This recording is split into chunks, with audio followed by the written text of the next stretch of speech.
तो हेलो जय हिंद दोस्तों, शिवम क्लासेस धनबाद में आपका स्वागत है। तो आशा करते हैं आप लोग अच्छे होंगे, स्वस्थ होंगे और मस्त होंगे।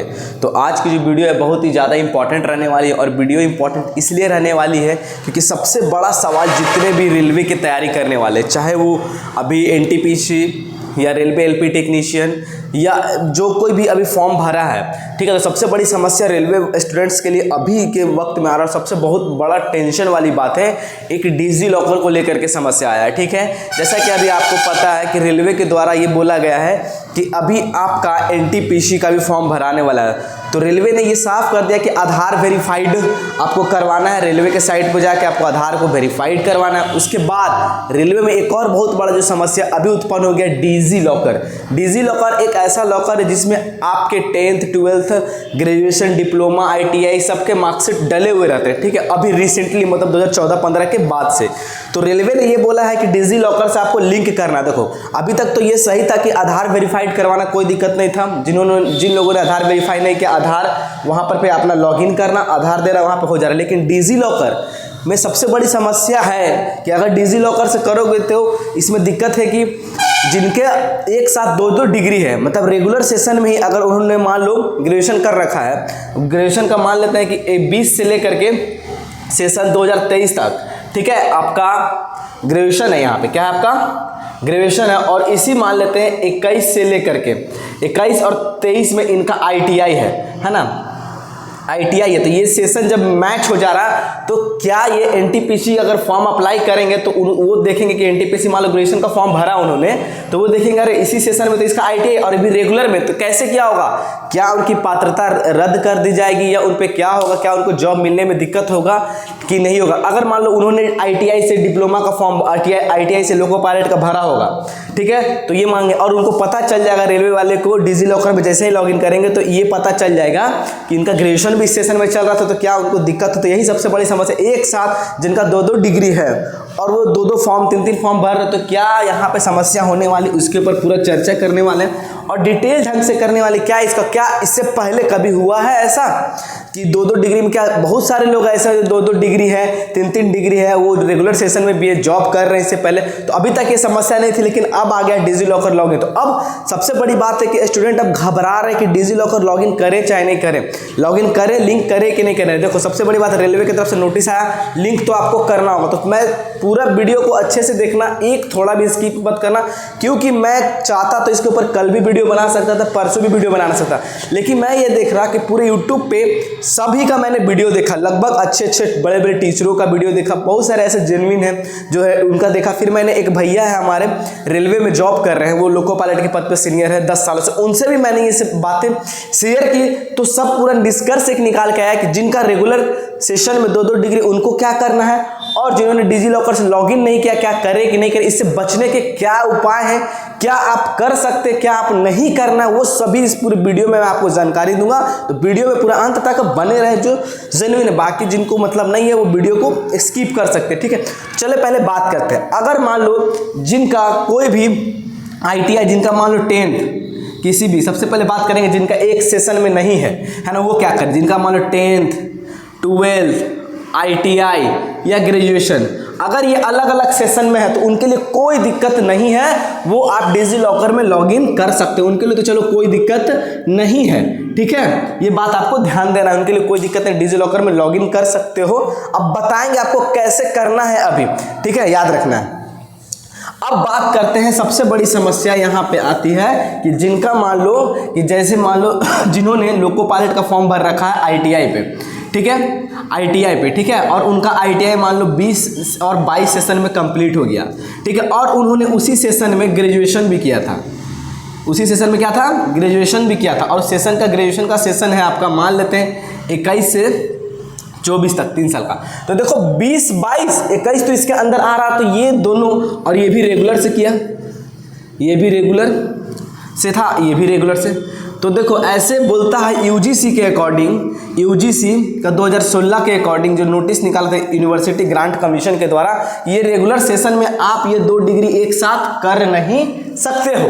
लेकिन बहुत सारे ऐसे कैंडिडेट पूरे भारत में भरे पड़े हैं जिन्होंने रेलवे के फॉर्म भरने के लिए ग्रेजुएशन कंप्लीट है या ग्रेजुएशन चल रहा था उसी के दौरान आईटीआई का फॉर्म भरे। बहुत सारे लोग हैं, बहुत सारे लोग ऑलवेज जॉब में, तो क्या उनकी जॉब चली गई? ऐसा बिल्कुल नहीं है। तो अब रेलवे ने ये क्यों किया? क्या अब लोग डर रहे हैं कि जिन्होंने आईटीआई का ग्रुप डी से फॉर्म भरा था, अब ग्रेजुएशन से जो एनटीपीसी की फॉर्म वो डालने में हिचक रहे हैं कि जैसे वो स्टेशन मास्टर का फॉर्म को फिलअप करेंगे और उनका जब डीवी होगा तो डीवी के समय डिजी लॉकर पर अगर दिया जाएगा तो आईटीआई का उनका शो कर जाएगा, ग्रेजुएशन का तो उनको दिखाना है, और डिजी लॉकर में क्या उनका आईटीआई का भी शो कर जाएगा। तो भाई ऐसा नहीं है, ठीक है, याद रखना।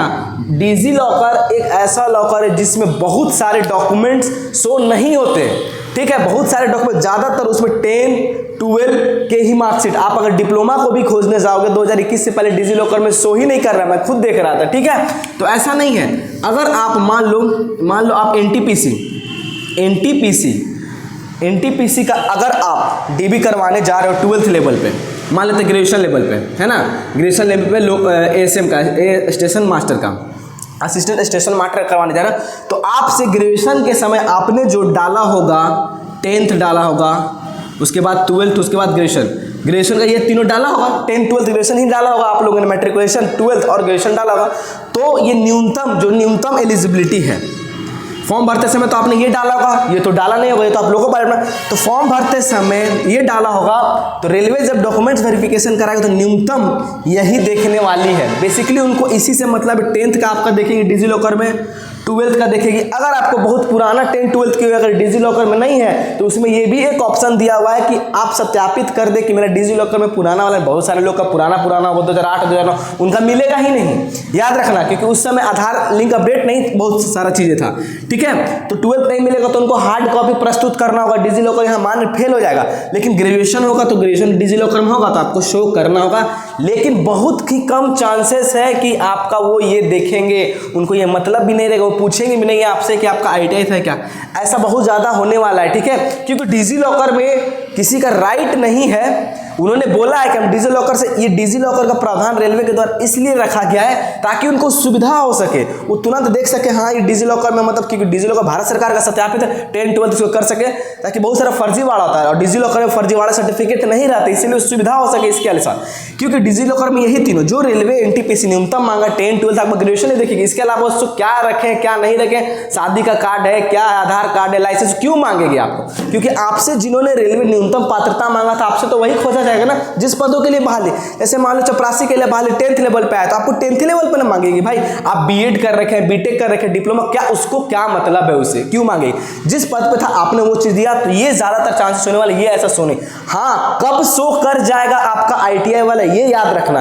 अगर आपने डिजी लॉकर में जैसे ही लॉगिन किया हुआ, तो डिजी लॉकर में एक ऑप्शन आता है, आधार कार्ड से वेरीफाई करके लॉगिन करोगे तो डिजी लॉकर में आता है 10 का 12th का मार्कशीट, डिप्लोमा, आईटीआई। तो आपको क्या करना है अभी बता देते हैं, तो इससे बचने का भी उपाय मैं बता रहा हूँ। जैसे ही डिजी लॉकर में आप लॉगिन करना, आधार वेरीफाई करना, वहाँ पे देखना अपने आप 10 12 डिप्लोमा सब मार्कशीट में क्लिक हो जा रहा है, ऑटो क्लिक ले रहा है 9 से 10 डॉक्यूमेंट। तो ये सबको आपको डीसेलेक्ट करना है, सिलेक्ट ऑल का है, डीसेलेक्ट करके हटा देना है। मतलब डिजी लॉकर में आप जिस चीज़ का परमिशन दोगे कि मुझे 10th का दिखाना है 12th का, तभी वही डिजी लॉकर वहाँ पे रेलवे के द्वारा मांगा जाएगा, ठीक है। तो डिजी लॉकर में आपको सेलेक्ट सबमिट नहीं करना, आधार कार्ड के सिर्फ एक ही सिलेक्ट करना, आधार कार्ड वेरीफाई, बस। उसके बाद आपको परमिशन देना ही नहीं है। तो ये ध्यान रखना, जब आप आईटीआई का दोगे तो उनको कैसे पता चलेगा, ठीक है। तो ये ध्यान रखिए। ये तो रेगुलर वाले तो पॉसिबल है नहीं, ये तो इलीगल है जो है। लेकिन आपको डिजी लॉकर के अकॉर्डिंग बहुत कम चांसेस है कि एनटीपीसी जिन्होंने जिस पद पे दिया तो वो आपको बहुत ज़्यादा ही चांसेस है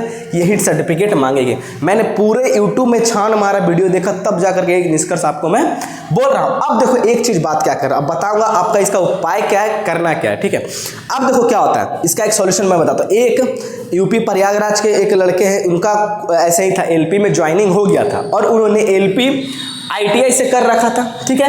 आईटीआई के बेस पे उन्होंने एलपी का रिजल्ट हो गया, आईटीआई के बेस पे उनका एलपी का रिजल्ट हुआ, ठीक है। फिर उन्होंने आगे क्या किया, एक और था, और उसी सेशन में इनका ग्रेजुएशन भी चल रहा था। तो जैसे ही इनका क्या किया गया, उसी सेशन में ग्रेजुएशन भी चल रहा था, तो उस समय रेलवे ने क्या किया, इनका जो ज्वाइनिंग अपॉइंटमेंट लेटर था उसको कैंसिल कर दिया। बोला कि आपने आईटीआई किया है और उनको पता चला किसी भी तरह से इनका ग्रेजुएशन भी चला, क्योंकि देखो जांच पड़ताल होते रहता है, ठीक है, ये भविष्य की बात है। तो उनका उन्होंने ये रोक दिया, ठीक है, ज्वाइनिंग लेटर रोक दिया। रेलवे बोले कि नहीं, आपको जॉब के लिए एलिजिबल नहीं हो, आप 2 सेशन में कैसे कर सकते हो, जब ITI करे तो उससे ग्रेजुएशन कैसे हो सकता है रेगुलर में, क्योंकि ये UGC बोलती है 2016, ठीक है। अब हो रहा क्या उनको जॉब नहीं लगी, तो उन्होंने इलाहाबाद कोर्ट,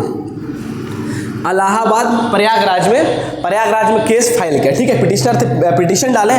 तो उनको क्या बोला गया यहाँ कोर्ट के द्वारा कि UGC बोलती है ना, जो रेलवे की तरफ से वकील थे वो बोले कि UGC बोलती है 2016 के अकॉर्डिंग प्रावधान आया है कि दो रेगुलर सेशन में नहीं किया जा सकता है, तो ये एलिजिबल इसीलिए इनका रोक दिया गया। लेकिन अब बताते हैं, तो इसमें कोर्ट ने क्या बोला इनको, कोर्ट ने ये बोला कि जब एलिजिबल नहीं है, जब उन्होंने ग्रेजुएशन ITI कर रखा था, ITI मान लो पहले कर रखा, सॉरी ग्रेजुएशन मान लो उन्होंने पहले कर लिया, ठीक है, सेशन में कर रहे हैं, जब वो ITI कॉलेज में दाखिले के लिए गए तो ITI कॉलेज वालों ने क्या ये पता करने का कोशिश नहीं किया कि इनका 2000 सेशन ग्रेजुएशन चल रहा है कि नहीं चल रहा है। तो आपको पता कर आपने एडमिशन कैसे लिया, कोर्ट ने ये बोला कि जब आप ग्रेजुएशन कर रहे हो और ITI के लिए जिस कॉलेज में आप दाखिले के लिए गए, तो ITI कॉलेज वाले ने आपसे ये पूछा नहीं, उन्होंने क्या ये पता करने का कोशिश नहीं किया, कोई ऐसा स्टैंडर्ड है नहीं, पता नहीं किया कि आपका ग्रेजुएशन भी चल रहा है और ये बंदा जो है ITI भी करने आ रहा है। तो क्या ये, क्योंकि ये प्रावधान स्टैंडर्ड कुछ ऐसा है ही नहीं यहाँ पे, जो ग्रेजुएशन कर रहे हैं उसी सेशन में ITI भी करवा सकते हैं। कॉलेज वाले को पैसा चाहिए, पैसे के नाम पे ITI के वो पता ही नहीं करते, या कुछ ऐसा स्टैंडर्ड है ही नहीं, कैसे पता ही चलेगा। तो कुछ स्टैंडर्ड पैरामीटर सेट भी तो आपके द्वारा नहीं किया है, तो आप कैसे इसका ज्वाइनिंग पात्रता को रद्द कर सकते हैं। आप नोटिस निकालते हो कि रेगुलर सेशन में नहीं किया जा सकता, और कोई ऐसा स्टैंडर्ड ही नहीं है कि लोगों को पता हो सके कि ये आपका ऐसा कुछ चल रहा है। तो इसीलिए सुप्रीम कोर्ट के द्वारा भी आगे फैसला गया था, उनको क्या किया गया कि बोला गया रेलवे की तरफ से आपका ऐसा कुछ पैरामीटर आपने सेट ही नहीं किया है, क्यों आपने एडमिशन दिया, अगर रेगुलर सेशन में नहीं है तो आपने क्यों यहाँ पे दिया, आपको ITI तो रोकना चाहिए था वहां पे उनका, जब आप ही ने नहीं रोका तो इसके आधार पे बच्चे ने फॉर्म भरा, तो आपको ये हक नहीं बनता है इस आधार पे, ठीक है। और उनका याद रखना, और ये जो काम किए थे रेगुलर सेशन वाला 2016 में UGC का आया था, इससे पहले ये सब चीज वो करके बैठे हुए थे 12-13 में ऐसा कुछ था भी नहीं, तो वो भी एक प्लस पॉइंट था, ठीक। और ये भी था कि जब ग्रेजुएशन कोई कर रहा तो कोई भी कॉलेज का हक नहीं बनता है, ITI हो चाहे डिप्लोमा चाहे BTech उस सेशन में आप ले। और लेकिन क्या करेंगे, बहुत सारे कॉलेज पैसे के लिए लेते हैं, लेकिन कोई ऐसा पैरामीटर भी इंडिया में तो सेट है ही नहीं कि पता कैसे करेंगे क्या होगा, ठीक है। तो ये चीज़ है, तो उसको सुप्रीम कोर्ट के द्वारा दिया गया और उनको क्या किया, ज्वाइनिंग फिर से दिलाया गया। तो ये भी चीज़ बहुत बड़ी, तो बहुत कम चांसेस है कि ऐसा बहुत ज़्यादा दिक्कत हो, क्योंकि जब सुप्रीम कोर्ट दे दिया है तो समझ में आ रहा। तो इस आधार पर जब इस बार फॉर्म भराएगा तो बहुत सारा समस्या ऐसा ही सेम देखने को मिलेगा, लेकिन एक जजमेंट आ चुका तो वो एक राहत भरी खबर है कि ऐसा कोई दिक्कत होने वाला नहीं है, क्योंकि आप ही का इंडिया का एजुकेशन सिस्टम ही हमको अलाउ कर रहा है। कोई एक रेगुलर सेशन में तो उसको रेगुलर सेशन में अलाउ करता है, जो कि लीगल है। आप बोल रहे हैं कि चोरी करना मना है, लेकिन आप चोरी करने के लिए गन भी तो बेच रहे हैं, तो गन के दुकानों पर प्रतिबंध तो लगाइए। जैसा कि बोला जाता है बिहार में शराब बंदी है, लेकिन बिहार में शराब तो खुलेआम बिक रहा है, तो गलती किसकी है? आपने ऐसा पैरामीटर सेट ही नहीं किया, ऐसा कड़े कानून लगाए ही नहीं कि शराब एकदम बंद रहे, बस बोल देने से नहीं होता है, ठीक है। तो ये आपको ध्यान देना है, इलीगल तो है लेकिन ऐसा पैरामीटर सेट ही नहीं किया गया है, ठीक है।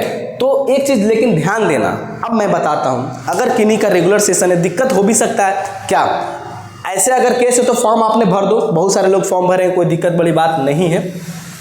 लेकिन ज़्यादातर चांसेस है कि अगर ITI और डिप्लोमा कर रखा है, अगर आपको लग रहा है दोनों फॉर्म में DV के लिए, जिनका एग्जाम बहुत ही अच्छा गया हो, तो आप किसी सिंगल का ही DV करवाने जाना, ठीक है। एक को आप स्किप कर देना, क्योंकि इस केस में क्या होगा, जब दोनों में आपका रिजल्ट होगा और दोनों में चाहोगे तो वो बहुत मुश्किल हो सकता है, ठीक है। तो रेलवे एक ही को मान्यता देगी, तो उस केस में आपको लगे कि मेरा रेलवे वाला ही सही है, उसमें मेरा 100% हो जाने वाला है लोको पायलट में, तो उस केस में वहीं पे जाना, ठीक है। और अभी क्या करना है, तो अब मैं बताता हूँ सॉल्यूशन आपको। तो आई होप आप लोगों को बताया मैंने, रीज़न भी बताया कि ऐसा केस पहले भी हो चुका है जिसमें कोर्ट की तरफ से राहत भरी खबर भी मिली स्टूडेंट्स को, ठीक है। और यही बहुत सारे लोगों का समस्या है। अच्छा, जैसे मान लो लोको पायलट का DV कराने जाओगे, तो लोको पायलट के समय आपसे 10th मांगा जाएगा, न्यूनतम है ITI है तो ITI मांगा जाएगा, बस। उनको नहीं मतलब रहेगा कि आप ग्रेजुएशन किया था, आप डिजी लॉकर में दोगे भी तो नहीं ना, अलाउ करना होगा तभी आपका वहाँ पे शो होगा, और ये आपका पूरा राइट है कि आप अलाउ करते कि नहीं करते हो, ठीक है। हाँ, रेलवे बोलेगी तो रेलवे, लेकिन ऐसा बहुत कम चांसेस है कि वो बोलेगी क्योंकि डिजिलॉकर में उसी से बहुत सारे लोग बीएड किए होंगे, डीएलएड भी किए होंगे, तो उसको क्या मतलब है रेलवे को उससे जो न्यूनतम पात्रता है आपका वो तो देखेगा ना, ठीक है। तो लेकिन इसके लिए थोड़ा सा डर है लोगों को, तो ये आपको उतना टेंशन लेने वाली बात नहीं है, क्योंकि बहुत सारे लोगों के साथ ये समस्या होने वाला है क्रिएट, क्योंकि आप अकेले इस भीड़ में शामिल नहीं है। तो अभी क्या करना है, तो अभी डिजिलॉकर में लॉगिन करना है कि नहीं, देखो ये नोटिस दिया हो तो आपको लॉगिन तो करना पड़ेगा। तो जिन्होंने अभी तक आधार को वेरीफाई नहीं किया वो आधार को वेरीफाइड कर ले, ठीक है। कुछ नहीं करना है, आपको लॉगिन करना, मोबाइल नंबर और पासवर्ड से लॉगिन करना है। अगर पासवर्ड भूल गए तो फॉरगेट पासवर्ड करना आ जाएगा। फिर आप क्या करना, आधार कार्ड आप यहाँ पे अपना डालना, आधार कार्ड करके अगर आधार कार्ड में नाम उम सब सही रहेगा तो यहाँ चेकबॉक्स है, वो चेकबॉक्स पे ठीक कर देना, ठीक है। तो आपका क्लिक हो जाएगा, फिर उसके बाद नोटिफिकेशन आएगा हरे कलर का कि योर आधार इज़ वेरीफाइड, ठीक है। फिर हो जाने के बाद फिर आपका जो होम पेज है वहाँ से ये शो करना बंद करेगा, तो आधार वाला हो जाएगा। फिर उसके बाद डिजिलॉकर का यहाँ पर राइट साइड में है लिंक विद डिजिलॉकर, तो क्या करना है, यहाँ पे क्लिक करना है आपको डिजिलॉकर वाले में। डिजिलॉकर में क्लिक करके 12 नंबर का आधार कार्ड यहाँ पे डालना है। आधार कार्ड डालने के बाद डिजिलॉकर में आएगा 10th 12th, यहाँ पे सेलेक्ट ऑल करके आएगा, बता दे कैसे कैसे आएगा। सेलेक्ट ऑल करके यहाँ पहले से सेलेक्ट, देखो यहाँ डिफॉल्ट बाय डिफॉल्ट उन्होंने चला के क्या डिफॉल्ट सेट सेलेक्ट ऑल करके ऑप्शन दिए रखा, 10th 12th हो गया, डिप्लोमा, तो ये सबको आपको डी सेलेक्ट करना है, यहाँ सेलेक्ट नहीं करना, खाली आधार कार्ड के आधार पर लॉगिन करके आगे बढ़ जाना है। फिर डिजिलॉकर ये सबको परमिशन आप मत देना, क्यों आप परमिशन देंगे, जब जरूरत होगा जिसका देंगे। और ये याद रखना जिनका पुराना डिप्लोमा है, आईटीआई, बहुत सारा आईटीआई ऐसा यूनिवर्सिटी है जो डिजिलॉकर में आता ही नहीं है, शो ही नहीं करता है। ज़्यादातर बेसिकली 10th 12th ग्रेजुएशन के यही सब मार्कशीट दिखते हैं, बहुत सारा है डिप्लोमा का भी नहीं दिखता। मैं देख रहा था 2021 से पहले का डिप्लोमा का ही नहीं दिख रहा था डिजिलॉकर में, कितना भी डाल लो ईयर ही, डिजिलॉकर ईयर ही नहीं दिया था कि डिजिलॉकर खुद बोलता है कि हम इससे पहले खोज नहीं पाएंगे, ठीक है। तो ये भी आपको ध्यान देना, तो इसलिए टेंशन नहीं लेना, आपको डिसेलेक्ट करना है, यहाँ पे सिलेक्ट मत करना, फिर उसके बाद अलाउ करना। ऐसा नहीं कि सब में टिक करके अलाउ करना, डी सेलेक्ट करना, टिक आउट सबसे हटा देना, फिर उसके बाद यहाँ 2 ऑप्शन है, डीने और अलाउ, फिर अलाउ करना, फिर आपका डिजिलॉकर से लिंक हो जाएगा, टेंशन लेने वाली बात नहीं। और फॉर्म भरिए सब, और एनटीपीसी का भी फॉर्म आपका आने वाला है, तो तैयारी में लग जाइए। और ये मैंने पूरा वीडियो यूट्यूब पे देखा है, ठीक है, तब जाकर के इस निष्कर्ष पे पहुंचा है। तो ज़्यादातर बहुत ज़्यादा चांसेस है जिस चीज़ के लिए फॉर्म भरा गया वो न्यूनतम एलिजिबिलिटी के आधार पर सर्टिफिकेट चेक किया जाएगा, बाकी को मतलब नहीं रहेगा। क्योंकि बहुत सारे ऐसे कैंडिडेट हैं जिन्होंने बीएड के लिए बीएड कर रखा, उसी सेशन में डीएलएड हो सकता है मैच हो जाए, एग्जाम आया उस समय उन्होंने कर रखा है। तो ये एजुकेशन सिस्टम ही हमारा इतना गंदा है ना, क्या करोगे, लोग कर रहे हैं, ठीक है, अलाउ कर रहा, आपका सिस्टम भी अलाउ कर रहा, तो इसमें गलती तो आपके सिस्टम की है। जब आपके सिस्टम ही ऐसा अलाउ करने को दे रहा तो लोग कर रहे हैं, तो आप उस पर कड़ी प्रतिबंध लगाओ कि ऐसा हो ही नहीं सके कोई 2 सेशन में अलाउ मैच कर जाए कॉन्ट्रैक्ट। ऐसा स्टैंडर्ड बनाना चाहिए कि कोई ग्रेजुएशन में है उसी सेशन में आईटीआई में लिखवाने जाए तो ऐसा होना चाहिए, मैच करना चाहिए, पता चल जाए कि नहीं ये किया, तो ऐसा नहीं होना चाहिए, तो लोग करेंगे भी नहीं। लेकिन ऐसा कोई स्टैंडर्ड है ही नहीं, और बहुत सारे लोग कॉलेज कर दे रहे थे। इसमें तो गलती सबसे पहले कार्रवाई उन कॉलेज पे होना चाहिए जो रेगुलर सेशन में एडमिशन ले रहे हैं, उन्होंने पूछना चाहिए सरकार की तरफ से ऐसा कुछ रहना। कॉलेज वाले भी क्या करेंगे, वो भी बोलेंगे मेरे पास कुछ पता ही नहीं, कैसे पता करें, इसको वेरीफाई करें, इसको कहाँ है नहीं है, क्या किया है नहीं है, कुछ ऐसा स्टैंडर्ड है ही नहीं। तो कुछ ऐसा होना चाहिए, ठीक है। तो यूजीसी के बोलने से नहीं होता, यूजीसी बोल देने से ऐसा नहीं होगा रेगुलर सेशन में है, क्योंकि ऐसा पैरामीटर सेट ही नहीं किया कि पता किया जा सके, बहुत मुश्किल है, ठीक है। तो इस आधार पे बहुत सारे रेगुलर सेशन में भी बहुत सारे लोगों ने जॉब लिया है, उसके ऊपर कार्रवाई भी हुई है, कार्रवाई होने पे उनके हक में भी फैसला मिला है, क्योंकि एजुकेशन का ऐसा सिस्टम ही आपके द्वारा बनाया गया।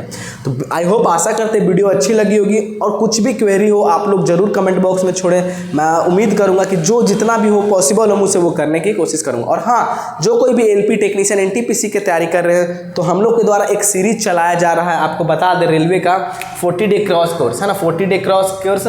इसमें आपका जीएस और जीके चैप्टर वाइज है, पूरा जितना रेलवे में पूछा गया 1996 से लेकर अब तक इसका सेशन मेरे ही द्वारा चला रहा। उस वीडियो को देखे। मैथ का अक्षय सर 39 डे चला रहे हैं, वो किरण प्रकाशन की बुक का इसका चला रहे, ठीक है। इसका 39 सेट चल गया, तो इसका आप लोग जाके देखिए, ठीक है। लोग बोलते हैं कि हम लोग करवा कुछ नहीं रही, देखिए बेस्ट सॉल्यूशन पूरे यूट्यूब पे आपको ऐसा सॉल्यूशन नहीं मिलेगा, ठीक है। व्यूज उन सर के कम आ रहे, तो ये मतलब देखो उसके कंटेंट में दम क्या है। आप हवाई चीज़ों पे ज़्यादा जाते हो, तो इन सब चीज़ों को देखो। जेन्युइन जो लोग हैं ना, रेगुलर देख रहा, बहुत अच्छा रिस्पांस भी मिल रहा है उनका, तो वो चीज़ें भी आप लोग देखो। और ऑफलाइन जो टेस्ट हम लोगों ने लिया था, 4 दिन का ऑफलाइन टेस्ट लिया था, उसका मैंने पीडीएफ टेलीग्राम पे अपलोड कर दिया है, ठीक है।